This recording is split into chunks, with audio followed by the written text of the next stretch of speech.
WMR. Got you, no problem. You're about a 5 and 5, 5 and 6. There, Frank, no problem at all. I've got lots of attenuation in. I probably shouldn't give it any more. I am just touching the sort of 30 plus watts, so I shouldn't really give you any more power, but hopefully you can hear me all right. Doesn't seem to be that noisy on here this evening. Anyway, got you on the list after Mark. Anybody else? Yes, it's the other Frank, G0FDP. G0FDP. Very good evening to you, Frank. 1 second. G0FDP. You're not very strong with me, it has to be said. Maybe you can turn the wick up a little bit, I don't know. Right, anybody else? G8CHB. G8CHB. A very good evening to you, Kieran. Anybody else?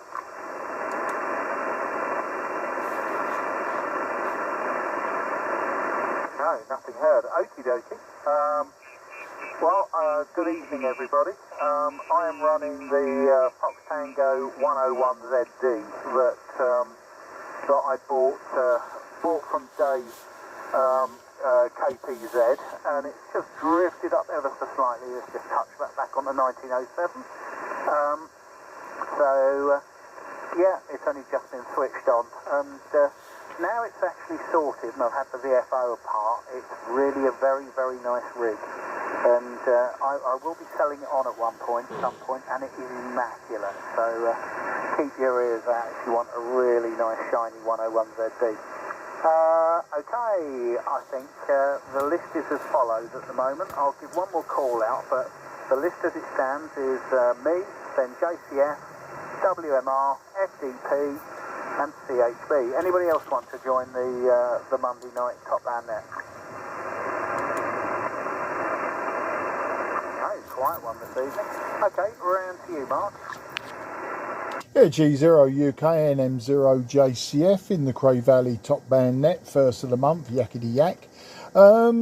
Interestingly, when you were talking then, there was a signal just below you, literally just below you on the band scope. It was quite loud. You're 5 and 9 plus 1020. He must have been 5 and 9 plus. But I'm not sure if he's moved up. I've got quite a strong signal above us now. I would say 1915, 1920, something like that. I didn't want to investigate because you was talking, and I didn't want to miss anything you said, especially knowing that I was next on the list. But yeah, so there's a few on there tonight. Band scope showing a few signals.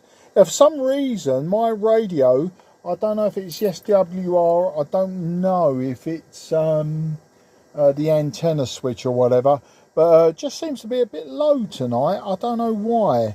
But anyway, it's not hurting anyone.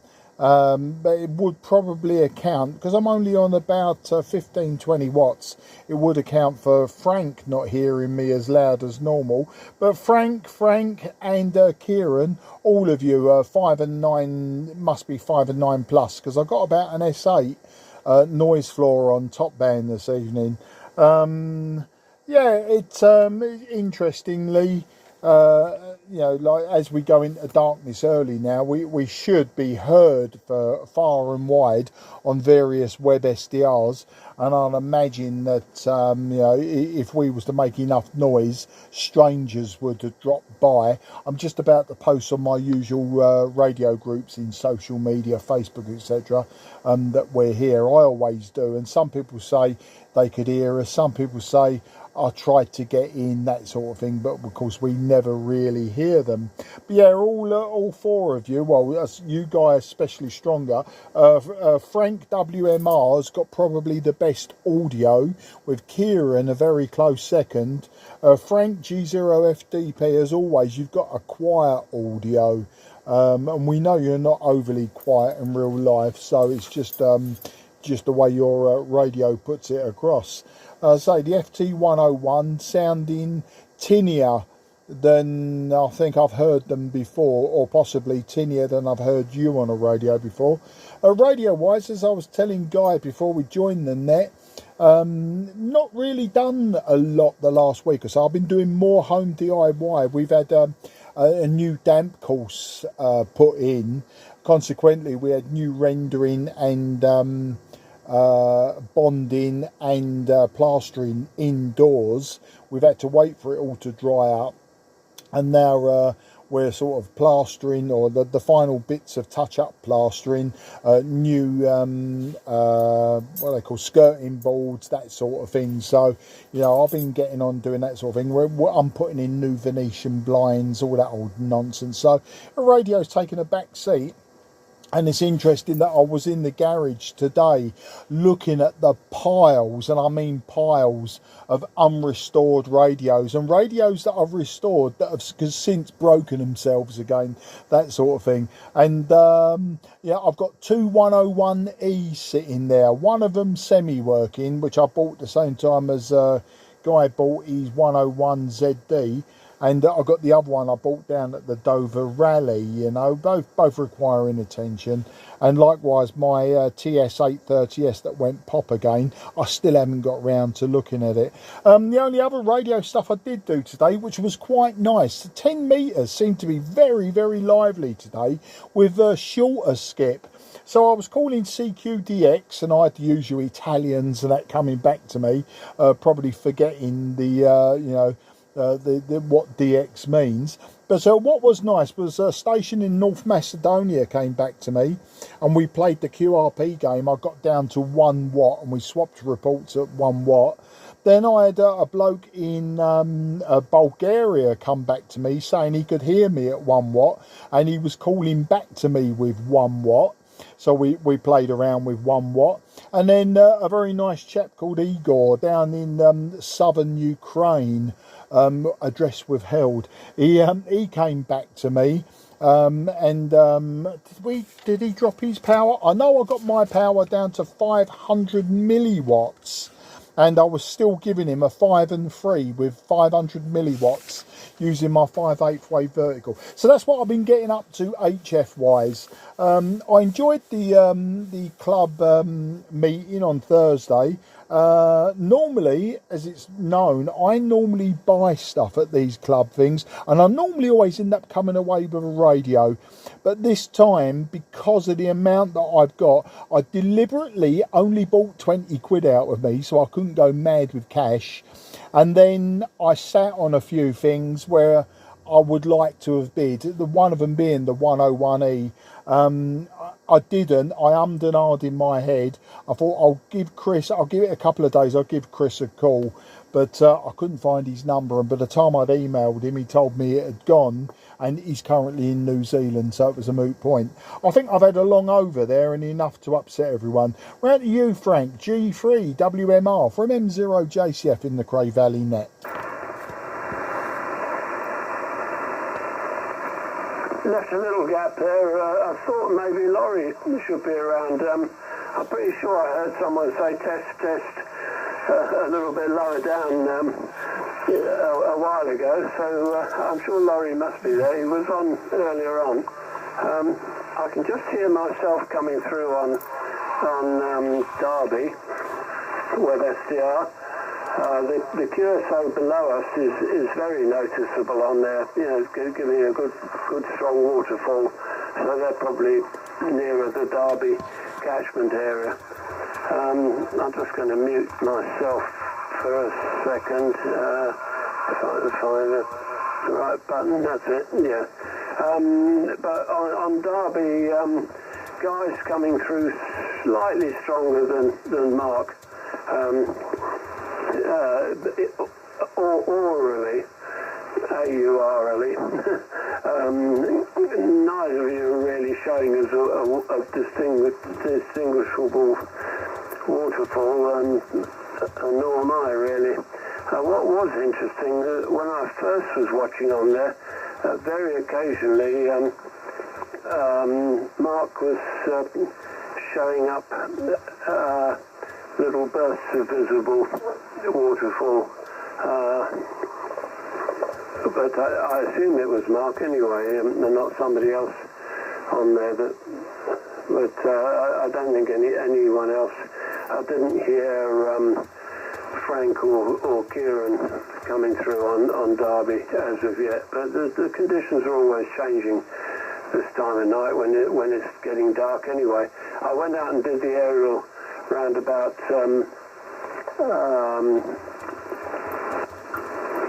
around about 3 o'clock this afternoon, so I'm glad I got that done. I think I had some rain a little while ago. I was looking on the weather radar, and it was showing rain heading seriously this way, quite heavy rain. I heard some on the conservatory roof a little while ago. And nothing much to observe radio-wise, except I had to listen around 40 metres most of the afternoon. Once I'd got this 756 Pro 2 commissioned for top band, using the top band aerial. I was listening on 40, not transmitting, of course. It's tunable on 40 and also on 21 megs with this length for top band, but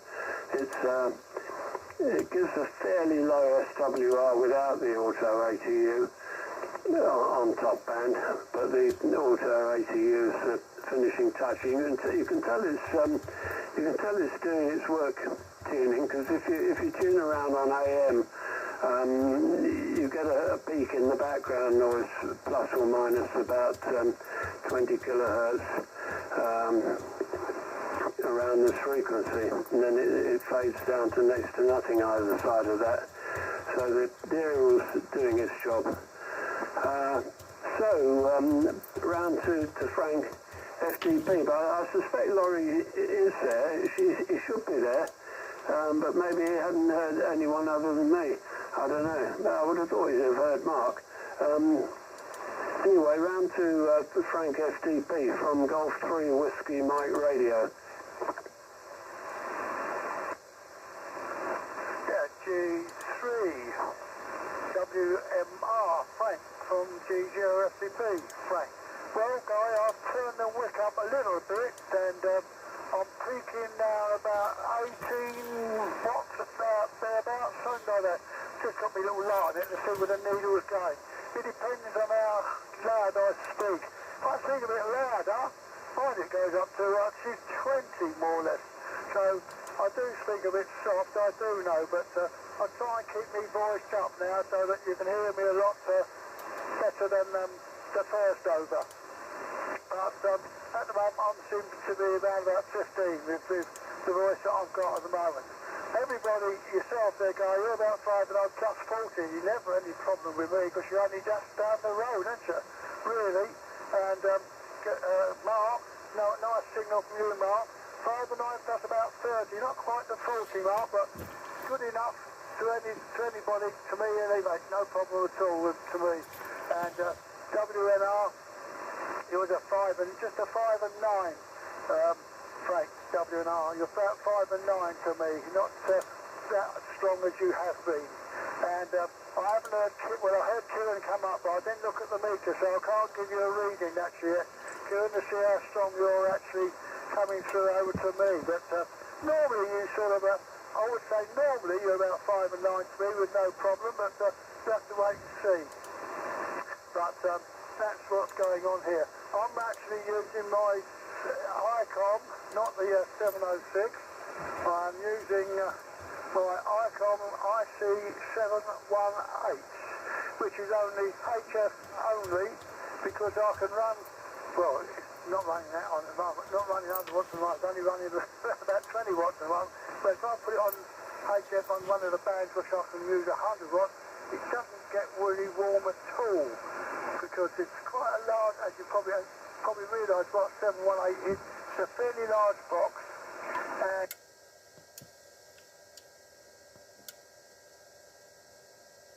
that's the only thing with this one.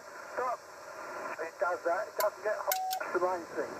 Like when I have used the 706 Mark 2G on the HF side and put 100 watts through it, it does get a bit warm. You can put your hand on top, yes, but it's don't leave it there too long because it gets rather warm.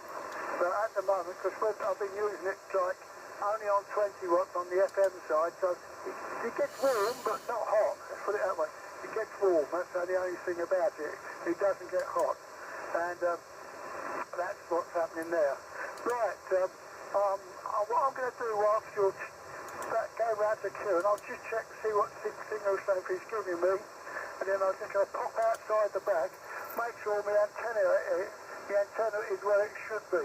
Because sometimes when I've been out to the back of the house, when it's been very windy, the actual ladder line part is hanging over the fence, over the fence gate. So I better go and just check, make sure it's where it should be, and then I'll come back again. Right, Kieran, over to you. CHB. I'll check to see what your strength of signal is going to be like in a minute on G0FDP. G0FDP, G8CHB in the group returning. Yes, good evening Frank, and good evening Frank number 2 as well. Good evening Guy, and good evening Mark. I'm receiving everybody very, very nicely tonight. Guy, you're at 5 and 20 with me on the meter. Frank WMR, you're a 5.9 plus with me on the meter, and Mark, you're a 5.9 plus 10 at least, yeah. And Frank FDP, you're a 5.9 plus as well, so I'm receiving everybody very nicely. I'm very happy to give those reports. I'm using...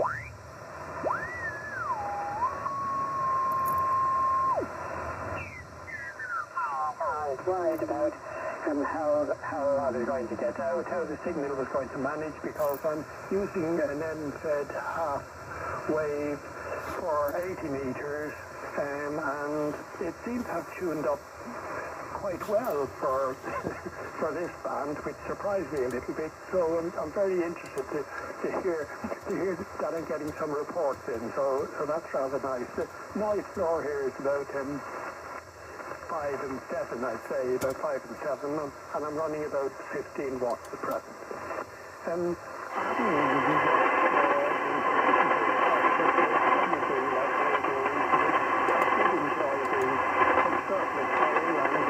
Managed to get myself an ETM Morse paddle key, which was a bit in need of care and affection and attention, which it got. I gave it 4 new rubber base pads and gave it a clean up and a few bits like that. Obviously the person who used it before me was left-handed because the wiring is, for me, the wrong way round, but luckily the rig can adjust for that, can change the left to right and the right to left, but eventually the 2 keys that I've got, I'm going to have to swap the leads around so that both keys respond in the same way, shall we say. So that was a bit of fun. Nice getting that all cleaned up. It's a very faint line, but that's Kieran. I'll pass it back to you, Guy, and see if anybody else wants to join us. So G3 UKM and G8 CHB in the group. Yeah, I'm not actually that old. G0 UKN returning. Now, quick one for Mark, because Mark was listening to my audio and listening carefully. Does this sound any different, Mark Bray? Yeah, actually, that does sound a lot better. It's lost the nasally tinniness and has got a bit more sort of mid-range to it. No bass, but nice mid-range. A good DX sound in modulation. Back to you. Yeah, okay. Well, this is the high Z microphone, original Yaesu microphone, which I've just unplugged from my 101E and plugged into this, compared to the low intensity. Sorry, I was just as you was telling me, I was just looking at the Derby web SDR. I'll give reports on that in a minute. But yeah, no, it's sounding good, mate. And I think a Yaesu High Z microphone is probably the way to go. Get the microphone that was designed for the radio rather than the other way around. Back to you. Yeah, I mean, this one should take the low Z microphone, but it seems to be looking at the band scope on the other one. It is producing a lot more bottom end, and yeah, I think this is the one to go for. So okay, we'll stick with this one. And yeah, surplus sale. It has to be said, I find the surplus sale doing the auctioneering incredibly stressful. I don't enjoy it at all. And everybody goes, oh, you do such a good job of it. Well, thanks very much for that, but I hate doing it. But, you know, somebody's got to do it and nobody else will. I think it's one of those situations. I bought a few bits and pieces, but I didn't buy very much, really. What did I buy? I can't even remember what I bought now. A box of valves. Just a few little bits and pieces, really. Nothing worth very much money. I bought a couple of switched attenuators from the FDZ, nice small ones, which will be useful in the DF hunt. But not a lot, really. Something I've been doing over the last week or so is put up some new shelves in the workshop and completely sorted out the workshop end of the workshop and sort of just giving it all a good going over, and it's all lovely and neat in here now. I'm expecting some rather interesting audio equipment to turn up on Wednesday, which unlike most of the contents of the ship it came from, didn't end up at the bottom of the North Sea. But it's quite a big bit of audio equipment that used to live on the Mi Amigo, and has just been volunteered by somebody a couple of months ago, saying, I nicked this off the Mi Amigo in 1972, would you like it back? That's going to be interesting to work on, and I've been asked to see if I can coax it back to life, so we'll see what happens with that. What else has been going on?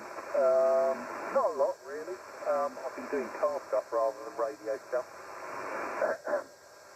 So not a lot to add radio-wise, apart from the fact that the workshop's all neat and tidy, which is excellent. Oh yeah, Kevin, KSJ came up on the 2-metre net on Sunday, which was really, really nice, because we haven't spoken to him in ages. So it was nice to hear him. And I haven't been on the 2-metre net in ages, so I enjoyed coming up on the 2-metre net and hearing everybody on the 2-metre net. Okay, I will pass it round to Mark, M0JCS. Oh, let's see if there's anybody else wants to join us. Is there anybody else wants to join the Cray Valley Monday evening top band net before I carry on? Silence. Round to you, Mark. G0 UK and M0 JCF on the net. Yeah, it sounds interesting, the audio equipment from the boat. I used to have loads of audio equipment, but I don't know, just over the years it sort of just vanished. Yeah, you did do a good job, and I think that the problem with the auctioneering thing isn't so much, you know, calling out the numbers, banging the gavel, that sort of thing. It's the hard work I find, and it's the extracting the money from people by lowering and lowering and lowering. You know, it sometimes it's quite soul destroying when you think to yourself, why are you all here? Because, you know, I think people want something for nothing, which is fine. I get that, and I don't see, you know, like I don't see, you know, why people shouldn't be looking for a bargain. But it's the fact that, you know, people go there, and the amount of people that was there, that, you know, you think to yourself, well, you know, what are you hoping for something that, you know, has got a market value of 300 quid and you're going to get it for 25? I don't know. I was a bit saucy, actually, and it's interesting you said about Chris FDZ's table. There was the 137 kilohertz transmitter there. I'm sure everyone noticed it, and no one was interested in it except me. And I said to Dave, you know, what do you want for it? He said, make me an offer. And I said, Dave, I'm honest, you know, all I brought out with me tonight is 20 quid. And he did that sharp intake of breath. I said, no, it's fine. I said, you let me know what Chris wants for it, and and I'll buy it later. And we'll come to an arrangement. But he never came back to me. I don't know if it got sold, actually. I never really went back to that table again. There was nothing really there that floated me boat that I haven't already got, like the RF sniffer, the Scout. I think it was the Scout RF sniffer. I've got one of those. They're a fantastic little RF sniffer. Oh, the bandwidth on it is amazing. But anyway, so I don't know if that got sold. And if it didn't, if anyone knows the price that they're looking for. As I say, I deliberately went there this time with the view of I've got some gear to sell, and I've got a load of gear that I gave away to Dave ZZK's table for people to buy, including power tools and radio gear and other stuff. And some general dross as well, which I had to take home with me, which weren't a problem. The fact is, I was giving away stuff, and that's a plus point. As I say, I went there deliberately without a big pocket full of money, because I get too impulsive like that, and I really thought if I just go there with enough for some trinkets rather than some big value items, then that's fine. So yeah, the cheeky offer of all I've got in my pocket is 20 quid wasn't a serious offer for the 137 kilohertz kit. Now the other thing as well, I'm pleased once again, is I may never buy it, and that might be a good thing, because I suppose I'll never use it. That's the other thing. Like, I'm already building a Whisper that's taken me years for 137 kilohertz.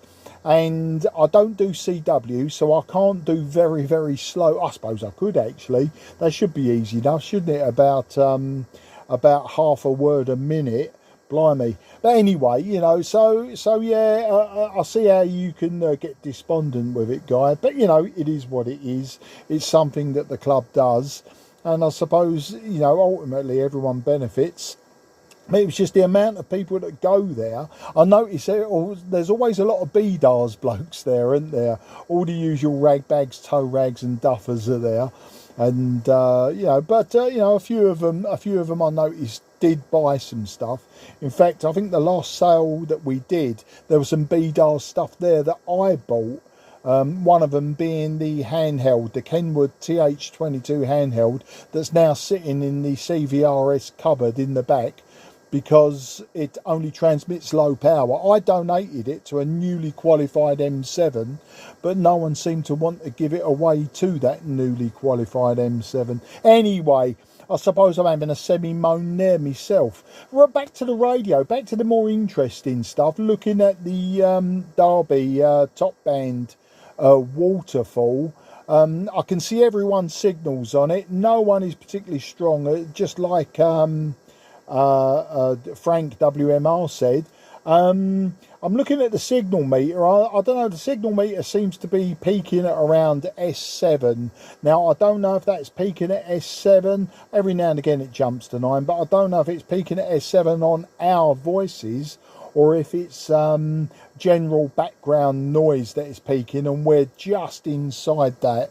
Okay, looking at my waterfall, that line has gone. Now, when Kieran was doing his over, I did quickly nip up to that frequency to find out what it was, and it was a heterodyne signal. So I thought either somebody's transmitting a tone on and off now and again, or somebody's using AM, because sometimes when I'm not quite tuned into an AM signal on LSB, you don't quite pick up the speech. You pick up just a tone. But anyway, I never switched to AM. I didn't want to hang around there because Kieran was in the middle of his chat, and once again it'd be a bit rude to not listen to everyone. So that's the story. I don't think I've got much else to say. I'm just using the IC7300. I think my antenna must be so out of tune, it's cranked the power back down itself. I suppose that's a blessing with modern radios, is they can do that for you, and I haven't cooked it to death with an SWR of about 7-1, which it probably is, even with the internal tuner. I'm going to stop waffling now and hand it round to Frank. G3 WMR to take from M0 JCF. Still left a pause there in case Laurie. So I don't know what's happened to Laurie. He was around earlier because I spoke to him. And I'm sure I heard someone say test off frequency earlier on in the QSO. Maybe Laurie's waiting to hear someone strong so he knows when the over's finished. I don't know. Well, either that or he's got called away. Very strange. But he was there earlier, without a doubt. Right, G3 WMR returning. Yes, there would appear to be only two of us listening on Derby SDR, but there might be others on Hack Green or something like that. But I find Derby's the best one for top band because it's a dedicated top band SDR. There is another top band SDR. But that also does 80 metres if you ask it to, so, and that's the G4 FPH one. I quite often use that for 80 metres in the morning.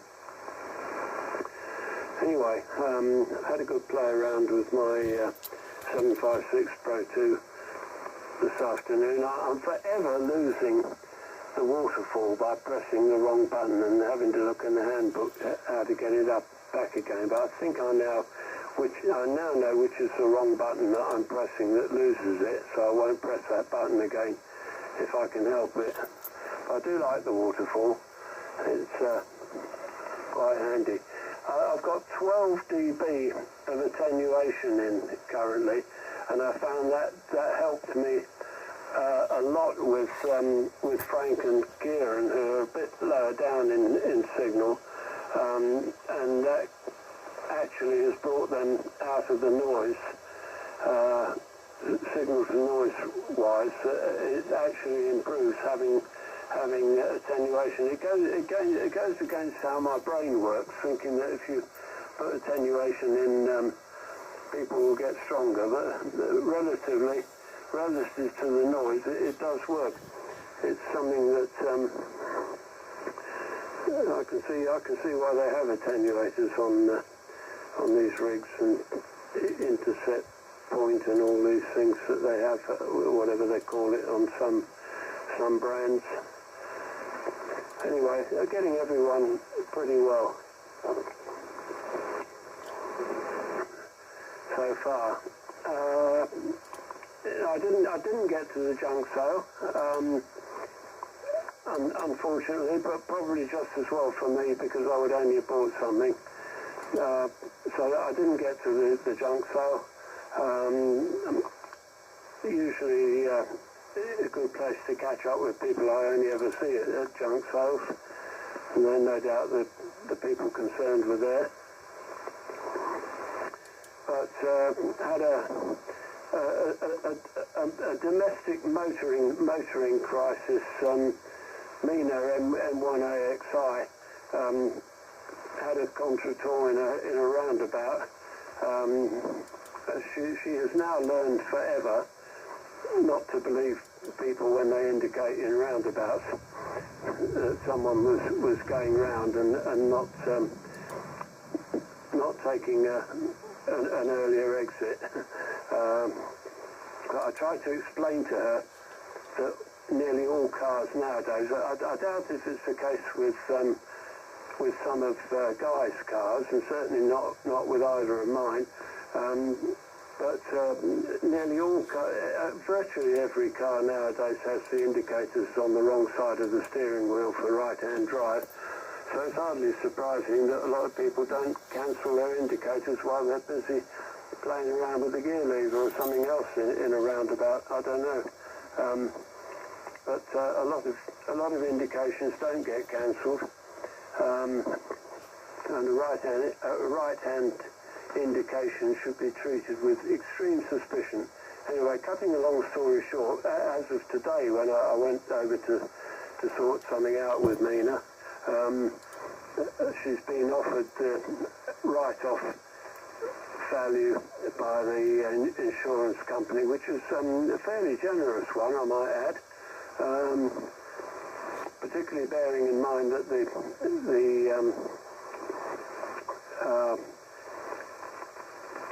vehicle is a Cray import. She's been offered a reasonable amount for it.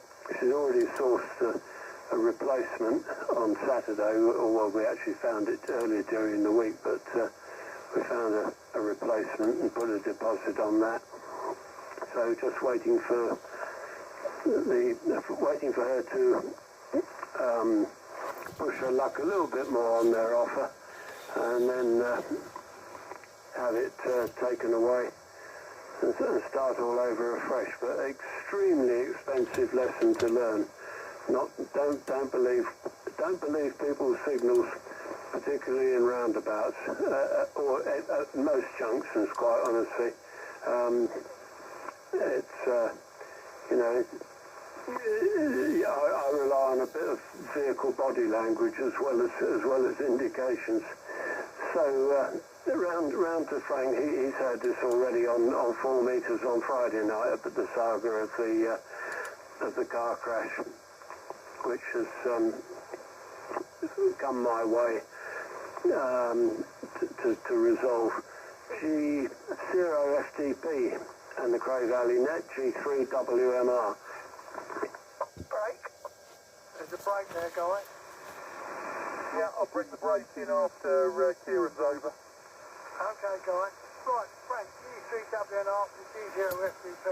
Well, we're talking about indicators, but remember many years ago when I first started to drive, we didn't have indicators like that.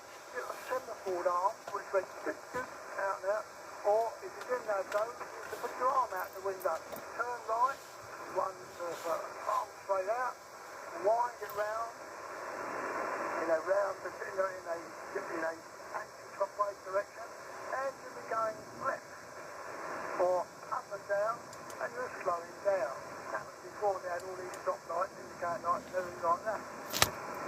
But now with modern cars, with as probably much know now, even guys cars got that, even on his trial, I imagine.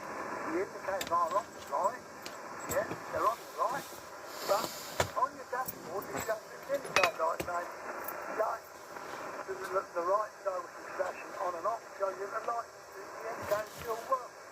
You just switch it off, and then it stops flashing on the dashboard.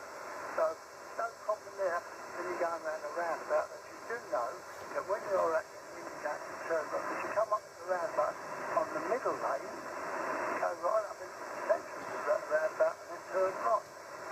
Those are going to go straight. I'm not going to go inside, they only go straight through. That's what I was thought. But anyway, maybe they changed the driver's license around there, but there we are. That's how it needs to go. Right, I've got something else I'll put something down here. Aerials. Well, I did go to the sale on Thursday, yes. I did buy something, but we didn't buy nothing off of the table down your end, guys. I bought something off the table for G0FTZ table. And I asked Dave how much he wants for it, or how much Chris would want for it, and he said a fiver. Here we are, that's a fiver. So I gave him a fiver. And that's all I actually bought, so he took £10 out with me. But there we are. I hope you can hear me, because I've been holding the mic too far away from me. What else? More to aerials. Oh yeah, hopefully that Dave the Baker sort with his aerials that I got. I didn't ask him to pay me for them. I just said put the money in the tea box, and that's fair enough. I haven't got the foggiest idea what them two antennas are worth. One's a 40 metre one, one's an 80 metre one. They're both made by Hustler, and they're screw on a mag map. That's the main thing. I don't know exactly what they were worth. I think it's such a long time since I've had them. So I don't really know what they were. So I said to Dave today, just put some money in the tea box for me. That'll do me great, no problem at all. Anyway, I won't hold it too long now, because it sounds like we've got somebody coming in after Kieran now. Kieran, your turn now. Then I think the station's trying to get in. He'll probably come in after you. Over to you, Kieran. Kieran. G8CHP, G0FTP. G0FTP, G8CHP in the group returning. Yes, all copy there, Frank. Everybody much the same as they were last time around, except Frank, I think you're just a teeny bit weaker. You're still peaking 5 and 9 on the scale, but I don't know, it didn't seem to be as distinct this time. Everything perfectly copyable and all that, but yes, I thought just slightly not as good as first time around. Right, very interesting to hear about the indicators on the left-hand side, and indeed I can fully appreciate the problems. I have the indicators on the left-hand side and the gear lever on the right-hand side, which is almost a little bit old-fashioned. I can remember gear levers on the steering wheel from way back, and mine is on the steering wheel. And once or twice now, and in approaching a turn, I've changed gear rather than use the indicator, so it could be quite confusing. I'm not terribly keen on that. The first car I had an indicator switch on the dashboard smack bang in the middle, so you reach your left hand out and you push the toggle switch to the left or pushed it to the right, depending on whether you're going to go right or left. It didn't actually have those lit arms that pop up and come out. It was slightly newer car than that. It was an Austin 840. but that was the arrangement for indicators on that car. I can remember it well. Right, what have I been doing? Yeah, I went to Jacob's lesson on the Arduino and the coding the other week, and I went just purely with the intention of sitting at the back and having a look. And no sooner was I sitting down and Jacob saw I hadn't got any kit with me, he suddenly plunked the whole kit down on the table, and there I was forced to take part, and it was really good. We had quite good fun, and we got things working and things like that, so I came away sort of quite enthused about it all. But I'm remembering back, the only programming I ever did was in BASIC. I did quite a lot of programming in BASIC. I don't know if any of you remember beginner's all-purpose symbolic instruction code, and it's died a death now. I don't think anybody ever used it. I'm not sure even if you can get it compiled anymore. In fact, I have a couple of important programs and they're on floppy disks. Not the floppy disks in cases, but floppy disks in paper cases. You may remember those. I've got a couple of programs on there, and I wonder if I could ever manage to get them put into a computer again and change into something a little bit more modern. So that's in the future anyhow. But yes, I found the coding bit great fun, and I got myself a little Arduino and I've been messing around with a few wires. And it reminds me, I met an old friend recently who knew me many years ago, and he said to me, "Kieran, are you still playing with your wires?" And indeed, I've never stopped messing about with electronics and electronic stuff. Nothing very serious, but always just for play. So, yeah, that was good. He made me smile, and he made Anne smile as well, because she was there at the time. Right, with that, I think I'll pass it back to you again, Guy, and not to keep too long, I think, as you say, somebody else is on the side. So, back to you, G3, UKM, G8, CHP. Yeah, quick one, Kieran. How old do you think I am? You're the strap of a lad. Yeah, I'm not a G3. From G0 UKN. Who was the brake station? G6, and I really do apologise for being late. I completely forgot about the net. So I've got no excuses, but I apologise anyway. I've just got the bit with Kieran and Frank, both Franks. Didn't quite catch Mark, but I think he must have tail-ended when I heard something. I know he just finished the over and he passed it over to Frank. I won't hold it for the moment. I'll just pass it back to you. Golf 6 November Romeo Hotel. Yeah, G6NRH, G0 UKN. Yeah, no problem at all. And from G0 UKN.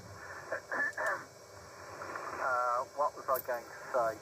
Yeah, I get people say that to me who knew me as a kid. kid go, do you still play with radios and stuff? Yeah, lots of comments like that. It's quite funny, isn't it? But I don't know, this is a hobby I've had since I was 14. If not before, really. If you go back to 11 meters, I've had this hobby since I was about 10 or 11. And was playing around in the back of valve radios even before that. So, yeah, a hobby I've had a heck of a long time. Quite scary, really, when you think about it. This is another high-Z microphone, so I'm going to ask Mark what he thinks of this microphone. Again, I think this has got a little bit more on the bottom end of it, looking at what I'm looking at the moment. So, be interesting to see what you think of this one. This was one made by, is it Technic something or other? They flog them on, they flog them on the on eBay, and you know, will wire up a microphone for whatever you like. And I actually bought it for my little FT227 2-meter rig years ago, and I know it's a high-Z microphone, so I thought I'd give it a go on this 101ZD. What else? I was listening to, I think it's the Derby SDR. I was listening to an SDR, but I'm not sure if it's the Derby one. But it's the one that's 1942.net. So on this 1942.net is the one that you guys are listening to. Because, yeah, I was hearing most people on there. I wasn't hearing Frank FDP, but everybody else was getting onto it. So certainly working. And we're getting out further than Bexley Village type of thing today. Right, I will pass it round to Mark, but first of all I will say we'll have one more over on SSB, or one more round on SSB, and then we'll try a bit of AM, because the AM gear's all warmed up. Quickly though, is there anybody else wants to come in apart from Dave NRH? No, definitely no FAA this evening. Wonder where he's disappeared to. But we'll have one go round, so Dave gets an over as well. And after Dave's over, I will come back on AM. So that's Dave NRH when he's had his over after Kieran. I'll come back to everybody on AM. Right, round to you, Mark. M0JCF, G0UKN in the group. Yeah, G0UKN, M0JCF in the Cray Valley, first Monday of the month. Top band net, LSB and AM. SDR, yeah, I'm looking at the Derby one. I'm not so strong on it, but I am peaking every now and again with brighter purple. Guy, you by far have probably come and go the most to my eyes. On your last over, you was really, oh, excuse me, but it's just banged that one out me throat. You was coming and going quite bright at times, and Frank WMR was also quite bright at times, but by far I think you were the giving it the most beans on Derby. Frank, I could see you quite clearly on Derby, but not as strong as, say, the other two, and including myself. Dave NRH, I haven't looked at your signal on Derby yet, Dave, but you're about as loud as we expect you to be direct. I did try to get into Hack Green, but it times out. I don't know what's going on there. It's timing out. I don't know if it's timing out for everyone, but I'm using a Raspberry Pi P400 as a desktop, so I don't think that's the issue. But anyway, microphones, Technofix, yeah, they do like a microphone, them people. Quite expensive really as well, and I find them quite a bulky microphone. They are quite big. I mean, it's exactly the same microphone for everything, except I suppose they change the inserts and whatever's needed. But, you know, they're reliable. I've had a few of them, about 20 quid, haven't they? 20, 22 quid a pop. You know, reasonable, I suppose, for a brand new microphone that's got, you know, is sturdy enough. I've dropped them and all sorts. but I haven't got one at the moment, funnily enough. But that one doesn't sound as good as the last one. It certainly doesn't sound as good as the Yaesu, and I would say it's still, as you say, it's got more mid-range than the first one, but it's not as nice, it's not as rounded as the Yaesu microphone beforehand, bearing in mind that I'm going deaf with old age, deaf, blind and bald, so you know, it really, I suppose it's quite subjective from listener to listener and radio to radio, but it sounds okay. But I still say that the Yaesu one before it sounded better. And Kieran, it's funny you saying about basic. Yeah, do you know what, I was mucking about with some basic just a few weeks ago.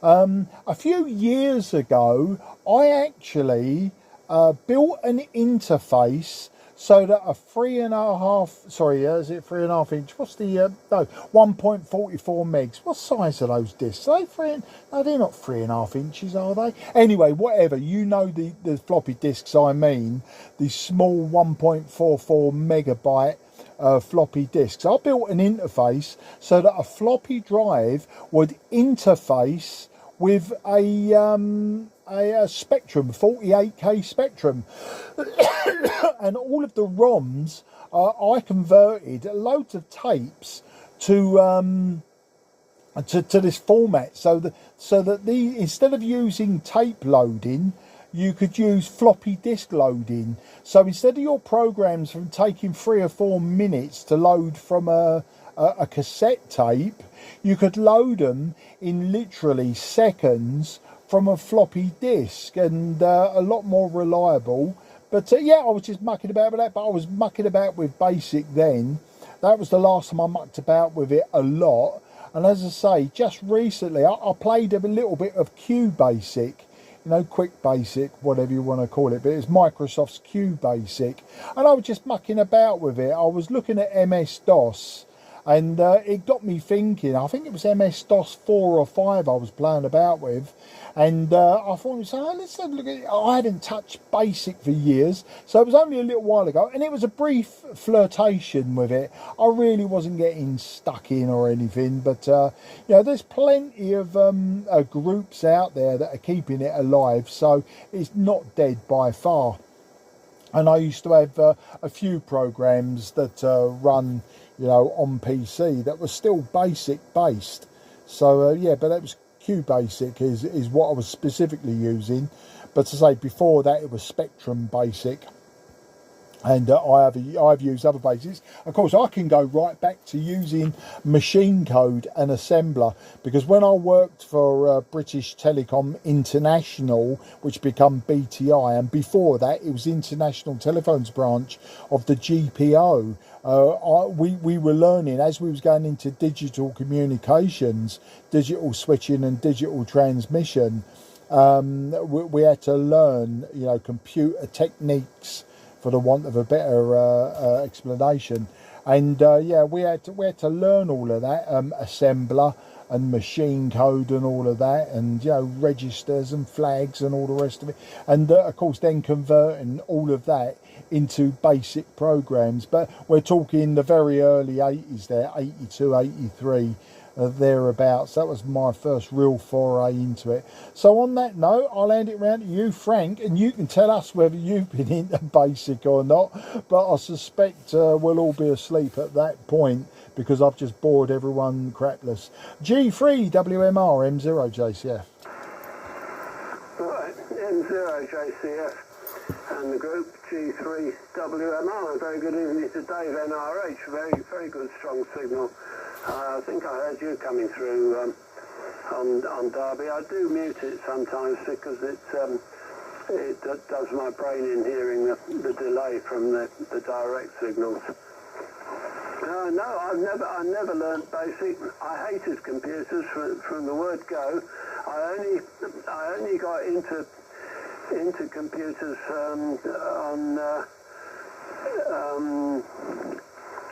about Windows 95, I'd say. Windows 95 was my first brush with computers, and that was really because I needed to write a letter, and it was easier to correct it on a computer than trying to correct it on an IBM typewriter that had a correcting facility, but you couldn't correct it once you'd moved to the next line. So I thought it's time to start typing letters on a computer. I was never really interested. I was never in the slightest bit interested in playing tennis or anything like that, or any kind of game on computers when that was used as a way of getting people interested. Because I haven't got a gaming bone in my body, so it wasn't the way to get me interested in computers for anyone who was trying. So I never had anything to do with BASIC, even though those all around me were doing so. In fact, I remember somebody erroneously accused me of messing up a computer, and somebody else stepped in my defence and said, Frank isn't in the slightest bit interested in computers. It was highly unlikely to have been him who did it. And they were absolutely right. Anyway, I do, currently I probably still prefer computers to smartphones. I don't like the user interface on smartphones. They're handy to Google things when you're out and about, but and I'm actually using a smartphone for the web SDR, by the way. So it does have its uses. I think that's it. I'm going to wish everyone a good night, because I'm not going to join in the AM session. I've got some phone calls to make as usual at 9 o'clock, so I'll have to get on and do that. So I'll leave everyone to have a nice AM session. I'll listen as much as I can, but I won't make another appearance. 73, everyone. Quickly round to whoever's next, FTP from G3WMR. Yep, okay, Frank. From this Frank, G0FDP now on the mic.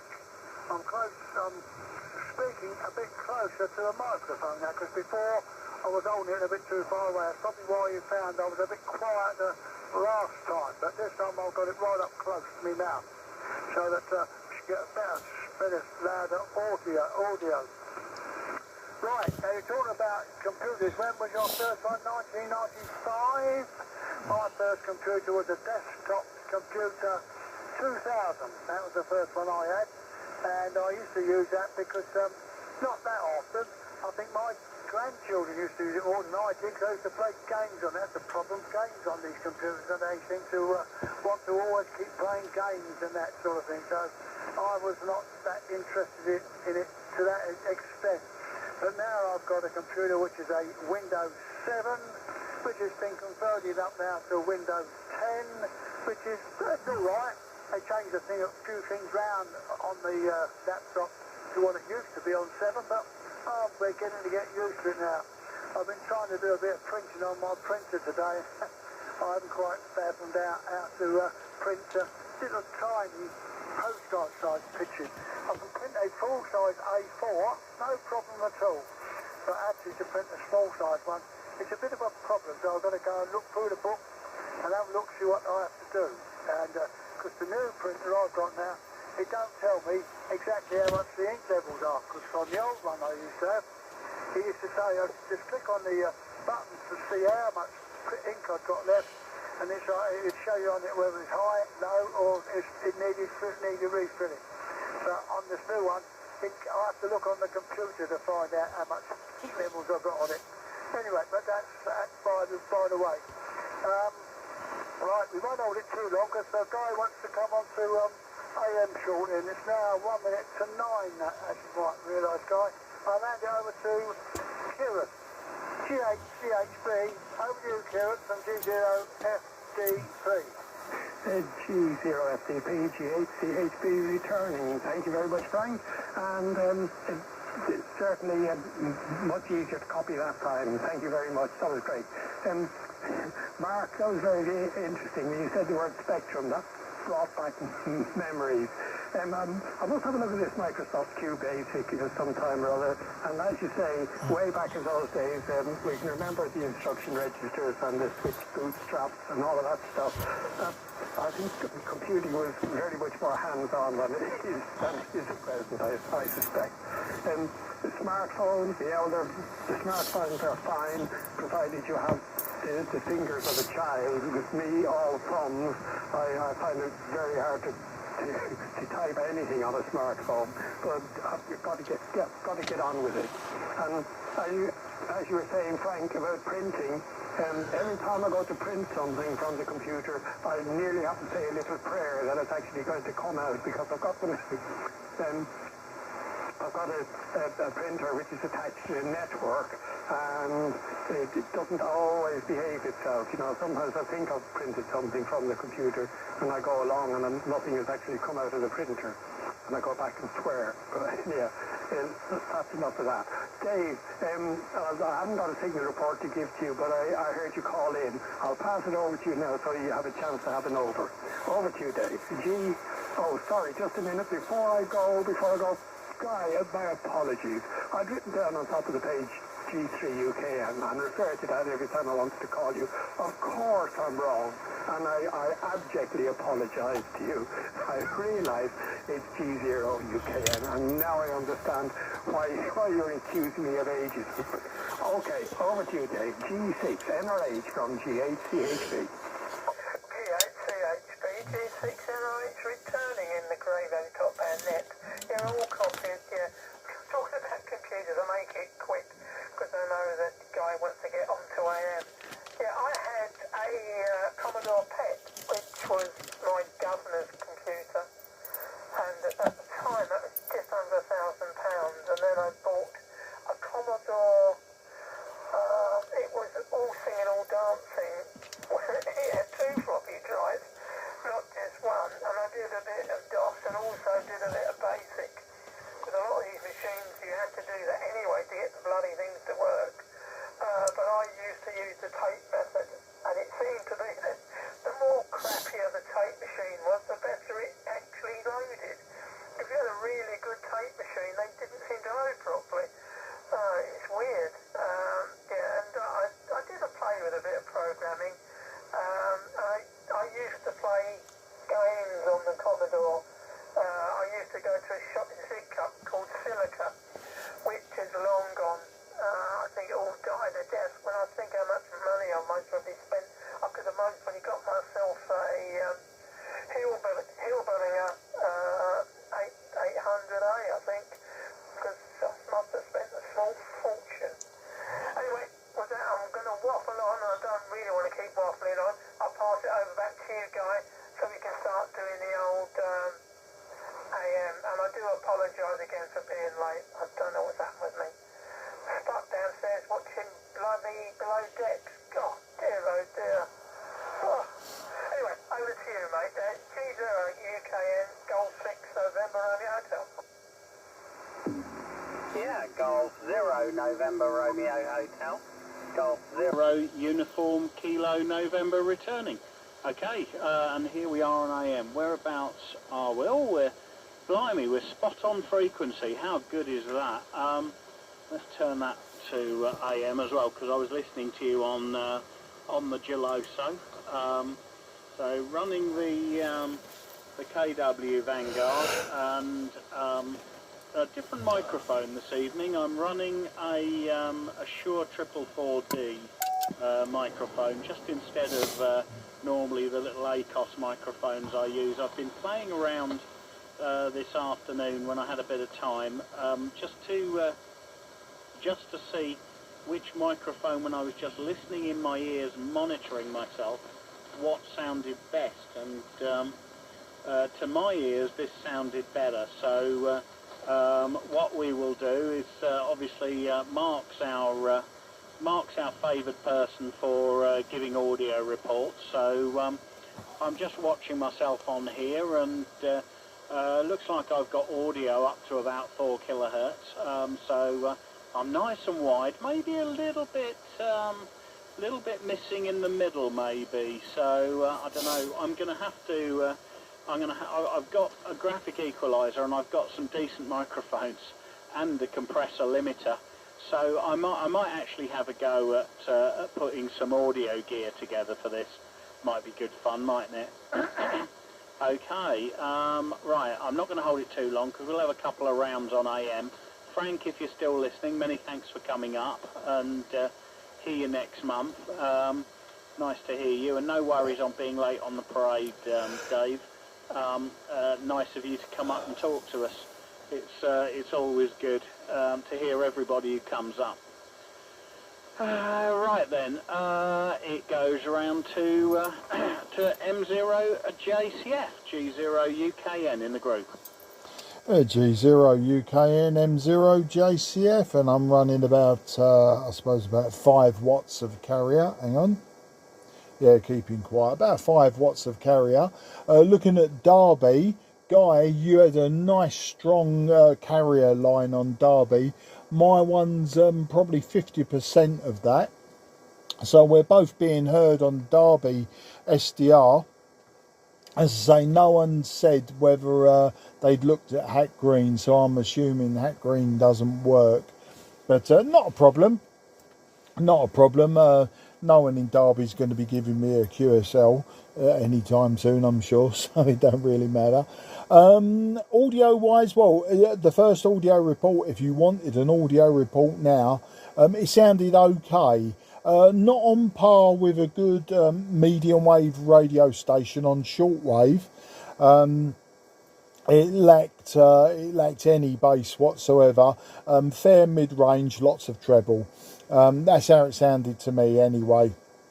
Oh, and for those that are interested, I'm recording this session as I do most sessions, and so you can actually listen to yourself on M0 JCF ham radio on YouTube, and I'll probably put this one up tomorrow. I've got my QRP stuff from earlier today that I'd like to put up there possibly this evening, so this will go up there tomorrow, but at the usual place, WhatsApp, etc. I will put a link to it if anyone's interested. But it gives people a chance, you know, if you are swapping microphones, radios, etc., it gives everyone a chance to actually subjectively listen to it themselves. You know, on my radio with my antenna and that. I've just been thinking about that as well, my SWR being a little bit high tonight. I think it's because we've had a couple of days of dryness, and I think my earth rod could do with a bucket of water chucked on it. Normally that improves things no end. Where I've got it hammered into the ground, it's a 4-foot earth rod, copper plated steel. And I think the first 12 inches is gravel, so you know it's not really fully into earth, as it were. But you know, it's what I've got, and you know, it's not the end of the world. We haven't blown anything up. So on that note, as I'm using the IC 7300, there's not a lot, you know, I can say, because of it being such a modern SDR radio. It's, you know, I can't really give you sort of an old timers type of report. Talking of old timers, yes, 1942 kilohertz net, and the waterfall does say at one end 160 metre band, and the other end at 1942. It says gentleman of 1942. So there you go. That must be a net that's here. I would have said regularly, but they don't seem to be there now, at least not coming into me. And Dave NRH, I didn't give you a proper report. If you'd like one for your LSB, you were by far the strongest signal, smashing in at like plus 20. And oh yeah, I sort of agree with Frank WMR. You know, I was never really into computers. It's just something that we touched on it at work before we went fully digital later in the 80s. And it was something, you know, I was required to learn as part of going forward, I suppose, with BT back in those days. And I really only used my computers for games. So, you know, I didn't use them to do anything constructive, I suppose. It really was for gaming. And in fact, my first ever PC that I bought, not PC that I used, PC that I bought, because I've been through the various Windows, I think it was Windows 3 was my first Windows that I touched upon. Windows 3, then Windows 3.11. I used that quite extensively because it was our first graphical type of PC after, well, I suppose Windows 3.1, was it 3.3? Anyway, whatever, it's immaterial now, it's all rubbish that's gone into the past. But yeah, the first machine that I bought was a Windows 95 machine. It had a 166 megahertz MMX processor, and I bought it so I could play the game Duke Nukem 3D, and which was funny because it was a DOS-based game using the build engine. But there you go, I'm waffling as I always do. So I know Frank G3WMR has gone, but if he's earwigging, have a good evening, Frank. Nice to hear you. And round to you, Frank G0FDP from M0JCF in the Cray Valley top band AMnet. Okay, Mark, M0JCF from G0FDP. Well, you're actually fact a little bit low on the signal strength on AM, Mark, but signal no problem at all. Nice audio. And Guy, your audio on your first O1 AM was perfectly, to me, it was perfectly clear. No problem at all. It sounded like a radio signal coming through, lovely and clear. And slightly lower than the first SSB one, down to about 20 rather than 40 on the scale. So at least it's coming through to me lovely and clear. Mind you, just, as I said, you're not that far away really, but there we are. A nice signal for you, nice signal from Mark. Not quite so strong a signal, but a nice signal from you both. Talking about computers now, the computer I had, which I did say was a desktop 2000, and in them days it was not put on the broadband. It's not a broadband one. It was connected to the telephone. Because in them days, if you used the computer with the telephone line, that telephone line was out of use because you was using it on your laptop, on the desktop at the time. So that you couldn't get through on that line because it's already in use. So that's what happened to that. But there we are. That's what happened when we first got onto a computer. And it mainly sort of really, it was the children that liked the computer more than I did. They liked playing their games on it. That's the thing, the games they liked to play. I didn't used to mind doing it because you could write things on it because it had a nice system for writing things on there, typing things, which is quite good. Anyway, enough for me. Kieran, how are you on the AM side? From G0FDP. How are you, GHCHP? G0FTP, GHCHP returning. Yes, Frank copied all of that, and in fact I'm still copying everybody. Guy 5 and 9 plus 20, Mark was 5 and 9 plus, and Frank you're 5 and 9 as well. So far so good, and I'm not sure how well I'm getting out, but keep the fingers crossed. Yeah, as I say, I'm a bit dubious for this particular antenna. When previously when I tried to go out on passband, I was using a center G540 and attached the two ends together to make this top hat and ran the counterpoise across the glass, and that seemed to work. But it's not possible for me to do that at present because the long wire is starting at the apex of the root and going to the end of the garden, and it's a bit of a nuisance to actually get it all to come down and put it back up again. And like that today, so I'm running it raw, as it were, exactly as it should be run. It goes running on 80 meters, except that I don't have to tune it up on 80 meters, and I have to tune it up on it tonight. So I'm hoping it's all continuing and it's all doing okay. It's so really hope because if with the tuner I can get out all right on top band, that means I've got no no particular excuse not to get on the net, because with the old system, I needed to go sometime the day before or on the day to get the two wires connected together of the doublet, and then connect the counterpoise to the other end. So I don't have to do that anymore. It actually works tonight, so that's good news for me. Right, don't think I've got anything much else to say, so I'll pass over to you, Dave. So G6MLH is G8 CHB improved. I take it it's been passed over to me from Kieran, G8 CHB G6MLH, is that right?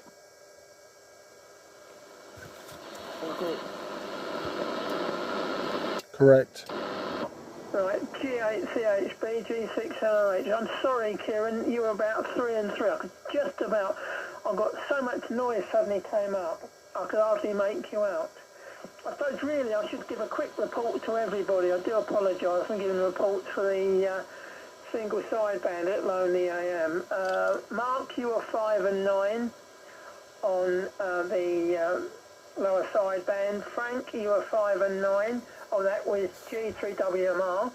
Then other Frank, you were 5 and 2, really down in the noise, unusual. I don't know what's happened to you there. Kieran, you were 5 and 7 on the LSB, and Guy, you were 5 and 9 also. I don't know what mine was. I think I must have been 5, 9 plus. But anyway, on the AM, Mark, you've got the record so far. You were 5 and 9. Unfortunately, Guy, I was still listening to you on single sideband, and I could hear you quite well. And I thought, hello, you're slightly off frequency, and I suddenly realised I was still on blessed bloody lower sideband. Anyway, you were really up. Your signal definitely improved, so I would say you were 5 and 9. Frank, you're 5 and 3, and unfortunately, Kieran, you're 3 and 3. Just about hear you, mate. With that, I'll quickly pass it over to Guy. G0 UKN, Golf 6, November Romeo Hotel. Unfortunately, I'm using an old, well, not an old, I'm using the new mod, I'm using a 7300, so I'm not using the old kit, so I do apologise. Over to you, mate. Okay, Golf 0, Uniform Kilo November. Right, I'm going to just drop carrier for a second and go over to Mark. Right, I'm slightly off frequency. Let's move down very slightly. Yeah, that's just about spot on. Right, what does this microphone sound like, Mark? Back to you. The fidelity is a lot better. A good broad spectrum of frequencies there. Not so top-endy now, not so tinny, nice mid-range, and the tiniest amount of bass to it. I quite like the sound of that one. More comparable to a shortwave AM broadcast station. I mean, not as punchy, but definitely getting towards that sort of quality, or at least the quality as I recall it back in the day. Back to you. Yeah, Golf 0 Uniform Kilo November. Okay, well that's good to know. So this is a very early D104, and it's a D104 that was made in Britain by the, what's the name of the company? I can't remember what the name of the company that made it, but it was not made by a static. It was made just after the Second World War by, under license by a company in the UK. So, yeah, it's an static D104, and I'm speaking about 6 inches from it. I could probably actually, looking at how this is peaked, just move the audio gain on the transmitter up a little bit. I'll just run that up a notch. But okay, so that's another microphone. It'd be interesting to hear what the rest of you think.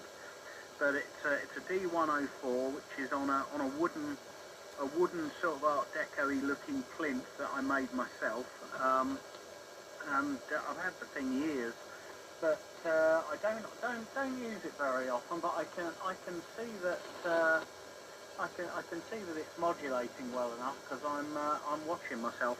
Okay, yeah, I'll put it round to you for an over now, Mark. Everybody's 5.9, by the way. I've got no problems hearing anybody on AM. All sounding perfectly listenable and perfectly good audio. Strongest is probably Frank FDP, then Mark, then Dave, then Kieran, but honestly, no problem hearing anybody. It's all armchair copy. Round to you, Mark. M0 JCF, G0 UKN. G0 UKN, M0 JCF. Well, audio reports.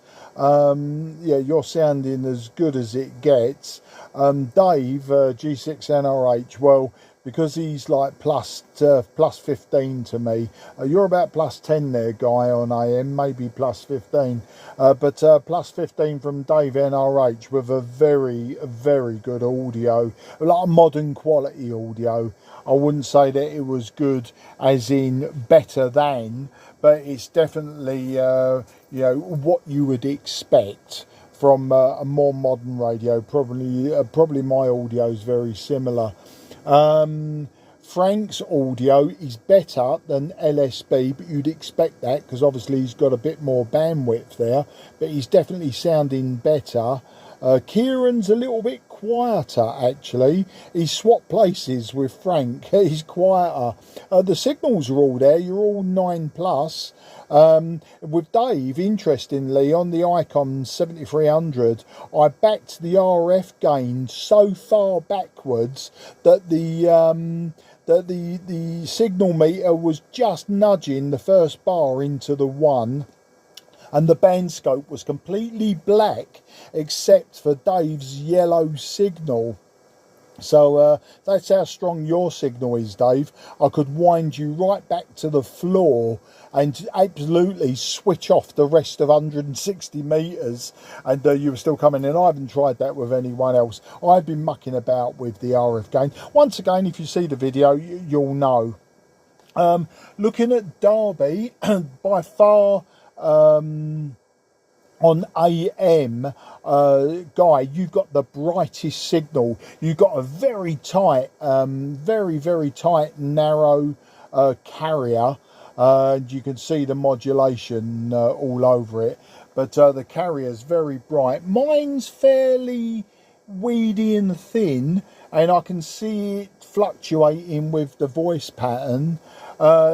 Kieran and Dave and Frank, unfortunately, you was between can't be seen and barely discernible. So I don't know if anyone was listening to Derby. I've got the volume turned right down. I'm literally just seeing the visual side of it, the waterfall. I'm not listening to it because, like Frank, I'm not using headphones or anything, and I can't be dealing with listening to two different radios separated by a time delay. It drive me nuts as well. So yeah, I can see me and Guy by far a terrific signal on Derby. As I say, it's just like it's needle sharp all the way up. Let's say no one else I could see anyway.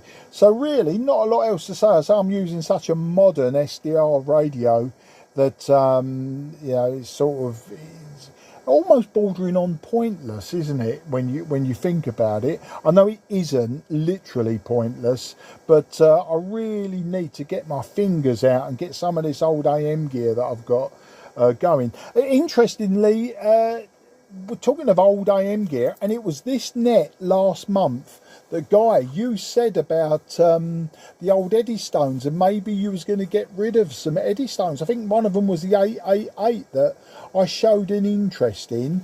I particularly wanted to sell my Drake SSR1 to then have the funds to possibly buy that. I'm still interested. If it's still going up for sale whenever, I'm still interested in that old girl. But you just let me know if and as and when, and then we'll sort something out. But what I was doing, I'm trying to offload some of my gear to sort of, you know, there's other gear that I wanted to buy, but it's just piling up, you know.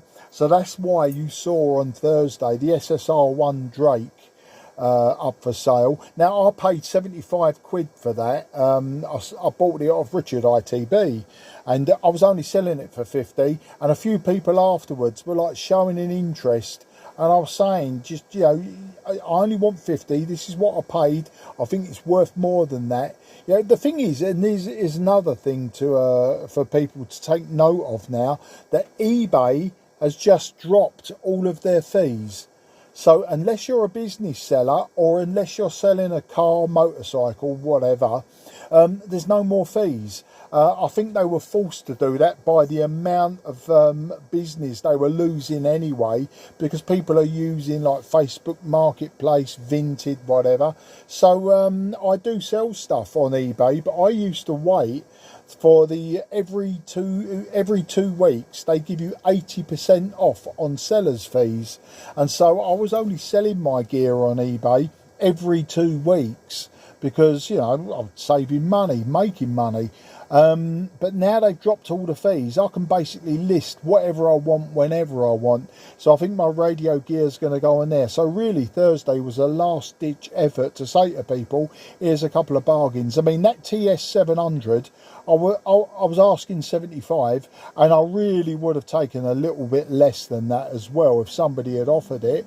But it's worth easy more than that. I'm not going to put a price, but I know what I want for it on eBay. So no, that's worth maybe those that don't deal with eBay because of fees. You know, they've dropped all the fees now, so it might be worth, if you've got some surplus gear and the tight-fisted people won't put their hands in their pockets, maybe sell it to the people outside of our normal sphere of influence. I've waffled on again because that's what I like to do. I'll make this my final over as well. Guy, I will be hanging on if you need to swap microphones or anything. That's no problem, but I won't have another long waffly over. So round to you, Frank, G0FDP from M0JCF. I'll say 73 to everyone and have a good week. Okay there, Mark, M0JCF, 73 to you, yes, and a nice signal there. Little bit of noise in the background, only but a nice signal, 10 over the 9, no problem. Guy's signal was clear as a bell, no noise on it at all. And Kieran, hopefully Kieran, your signal was a little bit low, and I had a job to understand exactly what you were saying, but I had to put my ears really to the speaker to hear what you were saying properly. But there we are, not to worry, and we'll pass it over to G6NOH now, because we're getting on a bit now, and presumably the guy wants to go get a cup of tea or whatever. It's 28 minutes past 9, goodness me. Right, okay, I think that's all I've got to add to the evening's proceeds of LSB and AM. Well done, Guy, for running it this evening, and I thoroughly enjoyed it. Over to you, Kieran. G8 CHP G0FDP. G0FDP G8 CHP returning. Right, I've put a little bit more coal on the fire, so I should be getting a few more wafts out, and hopefully people can hear me a little bit more clearly now. And I'm still in a position where I'm receiving everybody very, very nicely, and 5 and 9 all the way around, and in fact with Mark and Guy, you're 5 and 9 plus 10 and 20 respectively. So good signals there, everything coming in well. I can't give any sort of audio report because I have to interpret my audio through my hearing aid, and I think the equalization on the hearing aid doesn't do any audio coming in any good at all. So it's different for me a little bit. Yeah, so I've pushed the power up to 25 watts in the hope that a little bit more is getting through, and I hope you can hear me a little bit better, Dave.